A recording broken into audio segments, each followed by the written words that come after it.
Hello dear students, आज की इस वीडियो में हम Kendriya Vidyalaya Sangathan Bhopal region pre board paper for the year 2020-21 class 10th and subject science solve करने वाले हैं। और इस पेपर में सबसे पहले हम सोल्व करेंगे फिजिक्स पोर्शन को। और फिजिक्स पोर्शन का जो पहला क्वेश्चन है वो ये है कि why does sun appears white at noon. देखिए, इस प्रकार से आपसे कई क्वेश्चन पूछे जाते हैं। वो एक क्वेश्चन ऐसे भी पूछता है कि डेंजर सिग्नल जो होते हैं वो रेड कलर के क्यों होते हैं। जितने भी डेंजर सिग्नल आपने देखा होगा, गाड़ियों की बैकलाइट देखी होगी, रेड कलर की होती है। क्वेश्चन आपसे ये भी पूछता है कि जो स्काई होता है वो ब्लू कलर का क्यों होता है। क्वेश्चन आपसे ये भी पूछ सकता है कि सनसेट और सनराइज के दौरान जो सन होता है वो रेड कलर का क्यों होता है। तो इन सभी का जो रीज़न होता है, जो कॉमन रीज़न होता है, वो रीज़न होता है स्कैटरिंग ऑफ लाइट। क्या होता है? स्कैटरिंग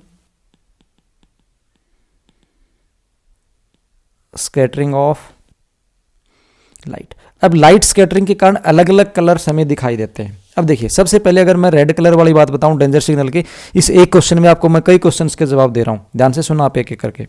पहला, अगर आपसे पूछे कि सनसेट और सनराइज है वो रेड कलर क्यों होता है, तो उसका रीजन ये होता है कि जो रेड कलर होता है इसकी जो स्कैटरिंग होगी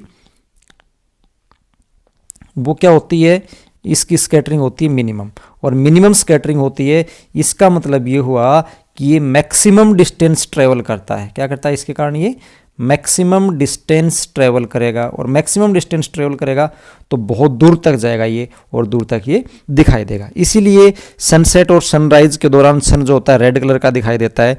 डेंजर सिग्नल्स होते हैं वो रेड कलर के इसीलिए दिए जाते हैं, और जो बैकलाइट्स होती है गाड़ियों की वो भी रेड कलर की इसीलिए होती है। अब आपसे पूछा जाए कि ब्लू कलर का स्काई क्यों होता है, स्काई क्या होता है, ब्लू कलर का क्यों होता है, तो उसका रीज़न ये है कि जो ब्लू कलर होता है उसकी स्कैटरिंग मैक्सिमम होती है। सबसे ज़्यादा जो फैलता है आसमान में वो ब्लू कलर ही फैलता है, इसलिए हमें ब्लू कलर दिखाई देता है। अब इसने पूछा यहाँ पे वाइट कलर क्यों होता है क्लाउड्स का, तो वाइट कलर होने का रीज़न ये है, नून के टाइम पे पूछा है ना, तो नून के टाइम पे जो स्कैटरिंग होती है कलर्स की, सभी कलर की इक्वल स्कैटरिंग होती है। उतनी स्कैटरिंग रेड कलर की होती है, उतनी वायलेट की होती है, उतनी इंडिगो की होती है, उतनी ही ग्रीन कलर की होती है। सब 7 कलर्स हैं, सभी कलर की इक्वल स्कैटरिंग होती है। तो रिजल्ट लास्ट में क्या होता है? वाइट ही होता है। अगर सभी कलर इक्वल अमाउंट में मिलेंगे तो फाइनली हमें जो कलर मिलेगा वो कैसा मिलेगा? वाइट मिलेगा। इसीलिए जो नून टाइम है उस दौरान हमें ये वाइट दिखाई देता है। और क्लाउड्स का भी यही रीजन है। भाई, क्लाउड्स वाइट कलर के क्यों दिखाई देते हैं, वाटर फ्यूम्स वाइट कलर के दिखाई क्यों देते हैं, तो उसका रीजन क्या है? क्योंकि सभी कलर जो होते हैं वो इक्वली स्कैटर होते हैं, और जो रिजल्टेंट लाइट होती है वो अगेन क्या होती है? वाइट होती है। ओके, ठीक है। नेक्स्ट क्वेश्चन देखते हैं, क्वेश्चन नंबर 5। क्या है क्वेश्चन नंबर 5? क्वेश्चन नंबर 5 में है, the image found by a concave mirror is observe to be virtual erect and behind the mirror, where is the object placed. देखिए, जो कनकेव मिरर होता है वो हर पोजीशन में रियल इमेज बनाता है, सिर्फ एक पोजीशन को छोड़ के। और वो पोजीशन क्या है कि जब ऑब्जेक्ट कहाँ प्लेस हो, ऑब्जेक्ट प्लेस हो between focus and pole. Focus और पोल कैसे? जैसे कॉन्केव मिरर है और ये प्रिंसिपल एक्सिस है, ये फोकस हुआ, ये आपके पास पोल हुआ। ऑब्जेक्ट जो है फोकस और पोल के बीच में, जैसे मान लीजिए यहाँ ऑब्जेक्ट रखा है, तो इसका जब आप रे डायग्राम बनाते हो तो पहली रे प्रिंसिपल एक्सिस के पैरेलल, और after reflection it passes through focus, ये ऐसे गई और इस प्रकार से फोकस में निकल गई। ये फोकस है, इसको 2F बोल देंगे। सेंटर ऑफ कर्वेचर जो होता है, एक लाइट रे है, सेंटर ऑफ कर्वेचर में से आती है इस प्रकार से, ऑब्जेक्ट की इस प्रकार से यहाँ टकराएगी, और फिर सेंटर ऑफ कर्वेचर से जो लाइट आती है उसी बात से वापस हो जाती है इस प्रकार से। अब आगे तो ये कहीं पे जाके मिलेंगी नहीं। इन रेज को अगर आप पीछे इस प्रकार से एक्सटेंड करते हो तो आप देखते हो कि पीछे जाके किसी एक पॉइंट पे मिलती हैं। तो हमें जो फाइनल इमेज मिलती है वो यहाँ पे मिलती है, और ये फाइनल इमेज इरेक्ट है। देखो, सीधी है, ऊपर की तरफ सीधी है फाइनल इमेज, और ये मिरर था, बिहाइंड द मिरर है। तो क्या पूछता है? बिहाइंड द मिरर और इरेक्ट। तो कब होगा? ऑब्जेक्ट कहाँ रखा हो? फोकस और पोल के बीच में रखा हो। क्वेश्चन नंबर 5 का आपके पास एक अल्टरनेटिव भी है कि name the part of the lens which ray of light passes without any deviation, यानी लेंस का वो कौन सा पार्ट है जहाँ से रेज जो होते हैं बिना किसी डेविएशन के गुजर जाती हैं। तो जैसे ये लेंस होता है इस प्रकार से, और लेंस का जो सेंटर पॉइंट होता है उसको हम ऑप्टिकल सेंटर बोलते हैं। तो ऑप्टिकल सेंटर में से जो भी लाइट रे इस प्रकार से पास होगी, जो भी लाइट रे ऑप्टिकल सेंटर में से ऐसे पास होगी उसमें किसी प्रकार का कोई डेविएशन नहीं होता, वो अनडेविएटेड पास हो जाती है। तो आपका आंसर यहां से क्या रहेगा इसका, optical centre. Okay, question number 6, a pencil when dipped in water in glass tumbler appears to be bent at the surface of air and water. Will the pencil appear to bend to the same extent if instead of water we use a liquid like kerosene or tarpaulin? Support your answer with the reason. देखिए ये जो bending है जिस प्रकार से, इस प्रकार से मान लीजिए ग्लास है और ग्लास में यहाँ पे कोई लिक्विड भरा हुआ है, इस प्रकार से ये लिक्विड भरा हुआ है, ठीक है, वो बाहर एयर है, पेंसिल रखी इसके अंदर आपने। एक्चुअली पेंसिल होती तो कैसे है, ऐसे स्ट्रेट होती है, ऐसे मतलब आपने ऐसे पेंसिल रखी, बट जैसे ही ये पेंसिल आपने ऐसे रखी है और आपको दिखाई ये कुछ इस टाइप से देती है, यहाँ पे ये पोर्शन कुछ ऐसे नीचे की तरफ दिखाई देता है, आपको लगेगा कि पेंसिल टूटी हुई है। अब ये हुआ इस प्रकार से, अब ये जो एक प्रकार से बेंडिंग हुआ लाइट का, देखो इधर नीचे की तरफ बेंडिंग हुआ, और ये जो बेंडिंग है ये डिपेंड करती है उसके रिफ्रैक्टिव इंडेक्स से, किसके, जो यहाँ पे ये लिक्विड था इसके रिफ्रैक्टिव इंडेक्स पे डिपेंड करती है। तो पहले रिफ्रैक्टिव इंडेक्स हमारे पास क्या था, वाटर का रिफ्रैक्टिव इंडेक्स 1.33 होता है, याद भी कर लेना आप। अब उसके बाद इन्होंने क्या किया कि उसको हमने केरोसिन से तारपिन से चेंज कर दिया। अब केरोसिन से तारपिन से चेंज करेंगे तो केरोसिन का और तारपिन का जो रिफ्रैक्टिव इंडेक्स होता है म्यू, वो वाटर के रिफ्रैक्टिव इंडेक्स से ज़्यादा होता है, और रिफ्रैक्टिव इंडेक्स अगर ज़्यादा होता है तो ये बेंडिंग और ज़्यादा होगी, इधर इस प्रकार से बेंडिंग और ज़्यादा होगी, और बेंडिंग और ज़्यादा होगी तो यही पूछा है कि हमें ज़्यादा बेंडिंग दिखाई देगी या कम दिखाई देगी। सेम एक्सटेंट पूछ रखा था ना, तो सेम एक्सटेंट नहीं होगी, ज़्यादा बेंड होगी, और ज़्यादा बेंड होने का रीजन पूछ रखा है, तो रीजन क्या है, बिकॉज द केरोसिन एंड तारपिन has the more refractive index than water. Okay, question number 7, which diagram shows the magnetic field lines around the current carrying circular loop? Circular loop current carrying में कौन दिखाता है? अब यहाँ से देखिए पहला जो डायग्राम है, इस डायग्राम में हम देखते हैं कि ये पॉजिटिव है, बड़े वाली लाइन पॉजिटिव होती है, छोटे वाली नेगेटिव होती है, तो करंट इस प्रकार से जा रहा है, ठीक है, करंट इस प्रकार से जा रहा है, तो यहाँ पे मैग्नेटिक लाइन ऑफ फोर्स इसने कुछ इस प्रकार से दिखाई है जो ऐसे नहीं होती। अगर मैं बी वाला पोर्शन देखता हूँ तो करंट की डायरेक्शन तो वही है, और यहाँ पे अगर आप राइट हैंड थंब रूल रखोगे तो राइट हैंड थंब रूल में देखोगे तो करंट यहाँ ऊपर की तरफ जा रहा है, तो थंब आप यहाँ पे ऊपर की तरफ करोगे तो आप देखोगे कि आपकी फिंगर यहाँ से बाहर उठ रही हैं और यहाँ फिंगर अंदर जा रही हैं, मतलब यहाँ magnetic field into the page है, यहाँ magnetic field out to the page है, और into the page out to the page करोगे तो इस प्रकार से बनेगा, वो उसकी ये डायरेक्शन बनेगी, तो यहाँ पे ये डायरेक्शन बिल्कुल सही है। यहाँ देखते हैं हम, तो यहाँ हम क्या देखते हैं कि इधर करंट की डायरेक्शन इस प्रकार से नीचे की तरफ है, थंब को अगर आप नीचे की तरफ करोगे ऐसे तो आप देखोगे कि मैग्नेटिक फील्ड की डायरेक्शन कुछ इसी प्रकार से होने वाली है। तो ये जो बी वाला डायग्राम है ये बिल्कुल सही है, बाकी हमें देखने की ज़रूरत ही नहीं है। सी वाले डायग्राम में क्या गड़बड़ है, सी वाले डायग्राम में देखो डायरेक्शन की गड़बड़ है, डायरेक्शन किधर कर रखी है, डायरेक्शन ऐसे बाहर की तरफ कर रखी है, जबकि यहाँ डायरेक्शन ऐसे अंदर की तरफ होनी चाहिए, ठीक है। और डी वाले डायग्राम में क्या है, इसने पूरी रिंग के चारों तरफ मैग्नेटिक फील्ड घुमा दिया, वो पूरी तरफ नहीं घूमेगा, इसका अलग घूमेगा और इसका इधर का अलग घूमेगा। ओके, तो यहाँ पे जो आपके पास राइट आंसर है वो कौन सा है, answer B. Question number 8, the phenomena of electromagnetic induction is, क्या है, क्या होता है इलेक्ट्रोमैग्नेटिक इंडक्शन का phenomena, the process of charging body, नहीं होता, गलत है। The process of generating magnetic field due to a current passing through a coil, किसी क्वाइल में से करंट पास करेंगे तो उससे क्या होगा, मैग्नेटिक फील्ड जनरेट होगा, ये भी गलत है, ये नहीं होता। Producing induced current in a coil to relative motion between the magnet and the coil, हाँ ये कुछ जचता है। डी वाला और देख लेते हैं, वैसे आंसर तो इसी वाला ही है। ओके, क्या करता है इलेक्ट्रोमैग्नेटिक इंडक्शन में, जब कॉइल के साथ हम किसी मैग्नेट को रिलेटिव मोशन में लेके आते हैं या मैग्नेट की लाइन ऑफ फोर्स चेंज करवाते हैं कॉइल के साथ, तो कॉइल में करंट इंड्यूस होता है, और इसी फिनोमेना को हम बोलते हैं इलेक्ट्रोमैग्नेटिक इंडक्शन। तो डी वाला हमें पढ़ने की जरूरत ही नहीं है कि डी वाला क्या था, the process of rotating of coil of electric motor, गलत है ये। क्वेश्चन नंबर 9 देखते हैं, क्वेश्चन नंबर 9 क्या है, which will have more electrical resistivity, a piece of paper और ए मेटल, दोनों में से ज़्यादा रेजिस्टिविटी किसकी होगी, पीस ऑफ पेपर की होने वाली है या मेटल की होने वाली है।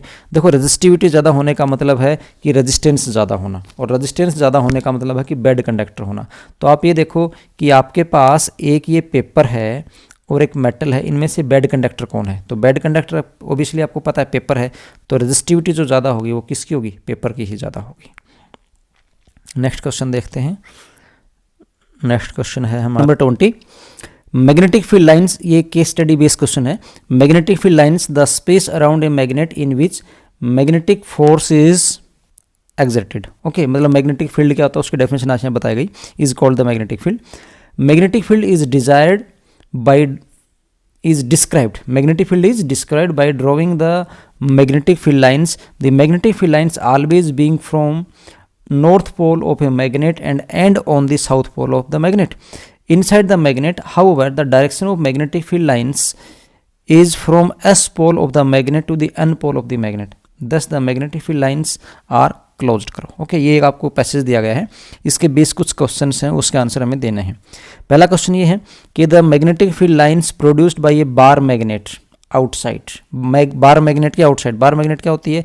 जैसे इस प्रकार की ये कोई बार मैग्नेट हम कंसिडर कर लेते हैं, ये एक बार मैग्नेट है इस प्रकार से। ओके, ये बार मैग्नेट है, बार मैग्नेट है, तो ये मैंने नॉर्थ पोल मान लिया और ये क्या होगा? साउथ। अभी हमने पढ़ा कि मैग्नेटिक लाइन ऑफ फोर्स होती है नॉर्थ पोल से निकल के इस प्रकार से साउथ पोल में ऐसे एंटर करती हैं। ठीक है, इस प्रकार से मैग्नेटिक फील्ड लाइंस नॉर्थ से किधर जाती हैं? साउथ में, और अंदर जाते हैं साउथ से किधर? नॉर्थ में। तो यहाँ पैसेज में देखते हैं क्या पूछना चाहता है इस क्वेश्चन में। Originate from the south pole and and at the north pole, गलत है। Originate from the north pole and and at the east pole, होता ही नहीं कोई। Originate from the north pole and and at the south pole, बिल्कुल ठीक है। बाहर की तरफ अगर जाएंगे तो magnetic field line north pole से निकल के किधर जाते हैं? साउथ पोल में। तो सी ऑप्शन बिल्कुल ठीक है। डी में क्या बोला था? Originate from the south pole and and at its west pole, west pole कुछ होता ही नहीं, तो option C is the right. Okay, next देखते हैं। The magnetic field lines interact at right angle to one another, गलत है। Magnetic field line कभी भी इंटरेक्ट नहीं करती। Interact at an angle of, गलत है। डू नॉट इंटरेक्ट, ये आंसर ठीक है। Answer C is the right answer, do not interact. और ये जो डी वाला ऑप्शन था क्रॉस, ये भी गलत है। मैग्नेटिक फील्ड लाइन इंटरेक्ट क्यों नहीं करती? ये एक अलग से क्वेश्चन है डिटेल में, और वो क्वेश्चन क्या है मैं आपको हिंट दे देता हूँ। जैसे मान लीजिए एक मैग्नेटिक लाइन ऑफ फोर्स ऐसे है, दूसरी मैग्नेटिक लाइन ऑफ फोर्स ऐसे है, ये इंटरेक्शन का पॉइंट है। आपने प्रॉपर्टीज़ में ये पढ़ा है कि किसी भी पॉइंट के ऊपर अगर आप टेंजेंट ड्रॉ करेंगे मैग्नेटिक फील्ड लाइन के, अगर इस लाइन के लिए मैं टेंजेंट ड्रॉ करूँगा उस पॉइंट का तो ये हो जाएगा, और दूसरी वाली लाइन का टेंजेंट क्या हो जाएगा? ये। तो इस पॉइंट के ऊपर एक ही टाइम के ऊपर ये पॉइंट एक बार इधर जा रहा है, एक बार इधर जा रहा है, सेम टाइम पे सेम पॉइंट की दो डायरेक्शन पॉसिबल नहीं है। इसका मतलब दो मैग्नेटिक लाइन ऑफ फोर्स कभी भी एक दूसरे को इंटरेक्ट नहीं करती है। थर्ड देखते हैं। The strength of magnetic field inside a long current carrying straight solenoid is, solenoid के अंदर more at the ends than its centre, minimum in the middle, same at all points, found to increase from one end to the other. देखो जो solenoid होता है ना उसके अंदर magnetic field constant होता है, तो इसका मतलब क्या हुआ? Same at all points, same at all points, option C is the correct. 4. A student place some iron fillings around a magnet. The iron fillings arrange themselves as shown in the figure. इस प्रकार से उन्होंने arrange कर लिया, magnet उसने रखी है ऐसे, और आयरन फिलिंग जैसे डायग्राम में दिखा रखा है ऐसे कर लिया। कुछ पॉइंट्स दे रखे हैं P, Q, R और S। क्वेश्चन में क्या पूछना चाहता है उस पर ध्यान देखते हैं हम। The student labeled 4 different region around the magnet where would be the magnetic field is strongest. सबसे ज़्यादा स्ट्रॉन्ग मैग्नेटिक फील्ड कहाँ होगा? तो देखिए जो मैग्नेटिक फील्ड की स्ट्रेंथ होती है वो पोल के ऊपर सबसे ज़्यादा होती है। क्यों ज़्यादा होती है पोल पे?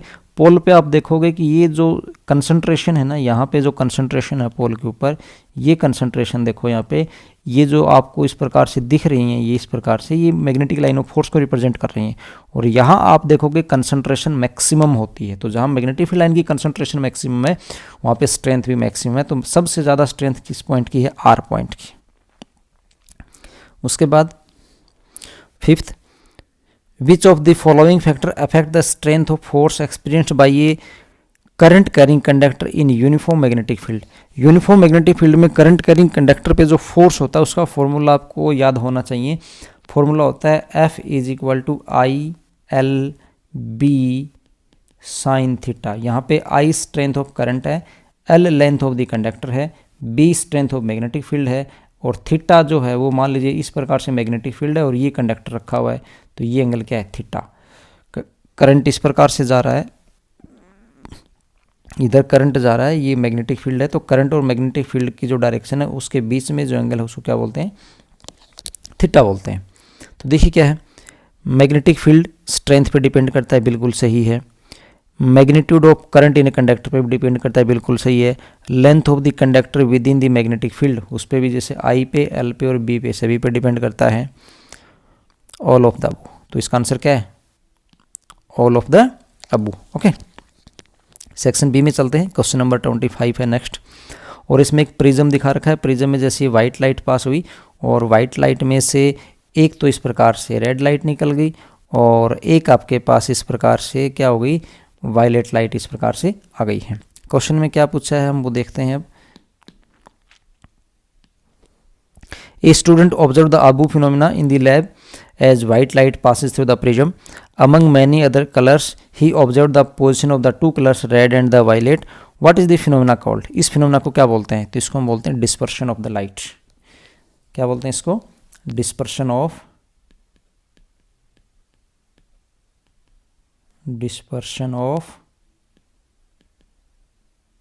लाइट। इस फिनोमिना का नाम क्या है, dispersion of light. What the reason for the violet light to bend more than the red light. Violet light जैसे ज़्यादा बेंड हुई उसका रीज़न क्या है, तो जो डिस्पर्शन होता है और किसी भी लाइट की जो बेंडिंग होती है वो डिपेंड करती है रिफ्रैक्टिव इंडेक्स के ऊपर, और प्रिज्म का जो मटेरियल होता है वो हर कलर को अलग रिफ्रैक्टिव इंडेक्स देता है। तो हम यहाँ पे बोलेंगे refractive index of violet colour is greater than refractive index of red colour, इसलिए वायलेट कलर ज़्यादा बेंड होता है, रेड कलर कम बेंड होता है। Question number 26, B1, B2, B3 are three identical bulbs connected as shown in the figure. When all three bulbs glows, a current of 3 ampere is recorded by the emitter. ठीक है, क्या देखा है, B1, B2, B3 तीन bulb हैं, एक है B1, एक है B2, एक क्या है B3। ठीक है, 3 bulb glows, a current of 3 ampere is recorded by the emitter A. Ammeter A कहाँ जोड़ रखा है हमने, एमीटर A जोड़ रखा है यहाँ पे, तो इसका जो करंट रिकॉर्ड हुआ वो कितने का हुआ, वो हुआ 3 एम्पियर का करंट रिकॉर्ड हुआ। ठीक है, अब देखो आगे देखते हैं क्या पूछना चाहता है इसमें। आगे क्वेश्चन ये है, if bulb B1 get fused, bulb B1 get fused, how will it affect the light intensity of other two bulbs. B1 bulb fuse हो जाता है, B1 बल्ब कौन सा है, B1 बल्ब हुआ ये बल्ब अगर फ्यूज़ हो जाएगा, ये बल्ब फ्यूज़ हो जाएगा तो इसका मतलब सर्किट का ये रेजिस्टेंस निकल जाएगा, सर्किट में से ये रेजिस्टेंस निकल जाएगा। अब क्योंकि तीनों बल्ब, ये आपके पास 3 बल्ब हैं, जैसे ये B1 वाला था, B1, B2 और B3 पैरेलली कनेक्टेड है, और पैरेलली कनेक्टेड है, सभी का जो पोटेंशियल डिफरेंस है वो 4.5 वोल्ट रहेगा। इसीलिए करंट जो है ना वो किसी एक बल्ब के फ्यूज होने से दूसरे बल्ब के करंट पे कोई फर्क नहीं पड़ने वाला। तो इसलिए अगर B1 फ्यूज हो जाता है तो जो B2 और B3 है हमारे, इनकी इंटेंसिटी है ब्राइटनेस की, उस पर कोई फर्क नहीं पड़ने वाला। तो इसका जो आंसर है यहाँ पे हम क्या लिख देंगे, इसमें no change. How much power is dissipated in the circuit when all 3 bulbs glows together. तीनों बल्ब एक साथ ग्लो टुगेदर करते हैं तो पावर कितनी निकलेगी, तो पावर का जो फार्मूला होता है P = V × I होता है। ठीक है, V यहाँ पे कितना है, V आपको यहाँ पे गिवन है 4.5 वोल्ट, पावर V कितना है, V आपको यहाँ पे गिवन है V = 4.5 वोल्ट, और I जो है वो कितना है 3 एम्पियर है। तो पावर का फॉर्मूला V × I होता है, तो 4.5 × 3 वाट, इतनी पावर हो जाएगी। नेक्स्ट क्वेश्चन देखते हैं। क्वेश्चन नंबर 33 है, why does light ray incident on rectangular glass slab immersed in any medium emerge parallel to itself, explain using a diagram. एक डायग्राम को बनाते हुए हमें इसको एक्सप्लेन करना है, तो देखिए कैसे एक्सप्लेन करेंगे। तो यहाँ देखो इस प्रकार से हम एक ग्लास स्लैब कंसिडर कर लेते हैं। ठीक है, ये एक ग्लास स्लैब है और इस ग्लास स्लैब का एयर के रिस्पेक्ट में जो रिफ्रैक्टिव इंडेक्स है वो म्यू कंसिडर कर लेते हैं। एक लाइट रे है, इस प्रकार से एयर से इस प्रकार से ग्लास स्लैब पे स्ट्राइक करेगी, तो यहाँ पे हम ये नॉर्मल डालेंगे, तो ये आपके पास होगा एंगल आई। अब जैसे ही ये ग्लास स्लैब में जाएगी तो यहाँ से इस प्रकार से रिफ्रैक्ट होकर टुवर्ड्स द नॉर्मल आ जाएगी, इस एंगल को हम क्या बोल देंगे, आर बोल देंगे। ओके, फिर आगे यहाँ पे फिर से नॉर्मल आएगा। अब ये डेंसर मीडियम से, जैसे आपके पास ये रेयर मीडियम होगा, ये डेंसर मीडियम हो गया, फिर ये रेयर मीडियम होगा। अब डेंसर से फिर से रेयर में जा रही है तो फिर क्या हो जाएगी, अवे फ्रॉम दी नॉर्मल हो जाएगी। ओके, अब यहाँ पे देखोगे ये जो एंगल है, ये एंगल फिर से इंसिडेंट एंगल है, तो जो पहले वाला एंगल था उसको हम I1 बोल देते हैं, जो दूसरा पहला रिफ्रैक्शन का एंगल था उसको R1 बोल देते हैं, और इस एंगल को हम I2 बोल देते हैं, और इस एंगल को हम बोल देते हैं R2। ओके, अब देखिए कैसे प्रूव करेंगे हम, तो उसके लिए हम ऐसा करते हैं, पहला जो सरफेस है वहाँ पे स्टार्ट करते हैं और स्नेल्स लॉ लगाते हैं। अकॉर्डिंग टू स्नेल्स लॉ यहाँ से स्टार्ट करते हैं, according to Snell's law. Snell's law के अकॉर्डिंग आपके पास क्या होता है, साइन आई, तो आपके पास हो जाएगा sine I1 divided by sine R1 is equal to होता है रिफ्रैक्टिव इंडेक्स म्यू। इसको क्रॉस मल्टीप्लाई करेंगे तो आपके पास आ जाएगा sine I1 is equal to mu sine R1। Okay, अब जो आपकी ये जो पॉइंट है यहाँ पे फिर से स्नेल्स लॉ लगाओगे तो फिर से आपके पास क्या हो जाएगा, अगेन आपके पास क्या हो जाएगा, sine I2 divided by sine R2 is equal to 1 divided by mu हो जाएगा रिफ्रैक्टिव इंडेक्स। ये 1 बाई म्यू इसलिए हो जाएगा क्योंकि इस बार डेंसर टू रेयर जा रहा है ना, तो डेंसर टू रेयर जाएगा, तो पहले इसका रिफ्रैक्टिव इंडेक्स लिखेंगे, इसका और फिर इसका लिखेंगे, तो 1 बाई म्यू हो जाएगा ये स्नेल्स लॉ के अकॉर्डिंग। इसका क्रॉस मल्टीप्लाई जब हम करेंगे तो हमारे पास आ जाएगा ये sign I2 is, cross multiply करने से हमारे पास आएगा ये sine R2 is equal to mu sine I2। अब यहाँ से देखिए ये जो लाइन है, ये जो नॉर्मल है इसको मैं N1 बोल दूँ, और जो दूसरा नॉर्मल है N2, दोनों पैरेलल लाइन्स हैं, ये दोनों पैरेलल लाइन्स हैं। इसके मतलब ये एंगल और ये वाला जो एंगल यानी R1 और I2 जो आपके पास है वो बराबर है, तो हम यहाँ पे क्या लिखेंगे, as R1 is equal to I2। तो हैंस हम यहाँ से क्या लिख सकते हैं, हम लिख सकते हैं sine R2 is equal to होगा म्यू साइन I2 को क्या लिख सकते हो, I2 को क्या लिख सकते हो, R1 लिख सकते हो, तो हो जाएगा म्यू साइन R1। इसको इक्वेशन नंबर 1 बोल दो, इसको इक्वेशन नंबर क्या बोल दो, 2। तो देखो क्या देते हैं, from 1 and 2, from equation 1 and 2।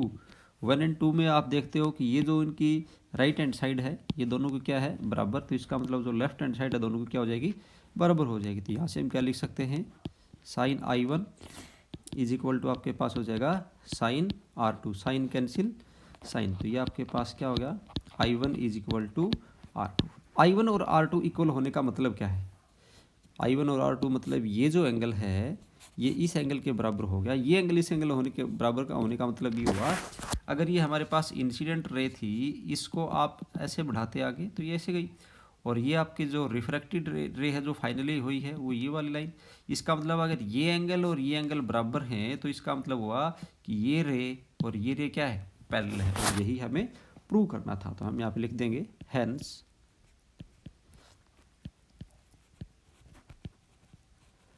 emergent ray is parallel to incident ray। ठीक है, क्वेश्चन नंबर 33 भी हो गया। क्वेश्चन नंबर 34, 35 नहीं है, 36 देखते हैं। क्वेश्चन नंबर 36 क्या है, find out the following in the electric circuit given in figure. ठीक है, फिगर में दे रखा है कुछ, क्या है, effective resistance of 2 8 ohm resistors in the combination. हम देखते हैं 8 और 8 दोनों पैरेलल में कनेक्टेड हैं, तो पैरेलल का फॉर्मूला होता है 1/RP is equal to 1/R1 plus 1 क्या हुआ R2, और यहाँ से RP का फॉर्मूला आपके पास आ जाएगा R1 R2 divided by R1 plus R2।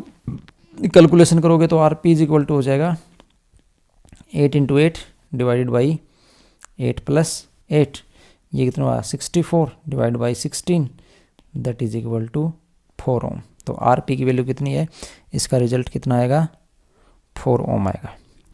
फिर नेक्स्ट क्वेश्चन में है current flowing through 4 ohm register, ये है 4 ओम रजिस्टर, इसमें करंट पूछना है, इसमें करंट पूछना है मतलब ओम्स लॉ लगेगा।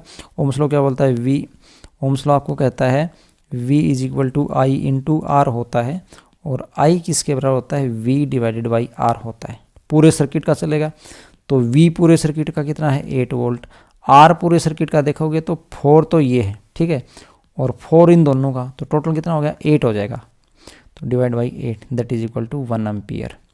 तो इसमें करंट कितना है 1 एम्पियर करंट है। Potential difference across 4 ohm resistor, 4 ohm resistor का पोटेंशियल निकालना है आपको, क्या निकालना है V4 निकालना है। तो V is equal to I into R होता है, I कितना है 1, R कितना है इसका 4, तो दैट इज इक्वल टू कितना हो जाएगा 4 वोल्ट। तो आंसर इसका कितना आ जाएगा 4 वोल्ट।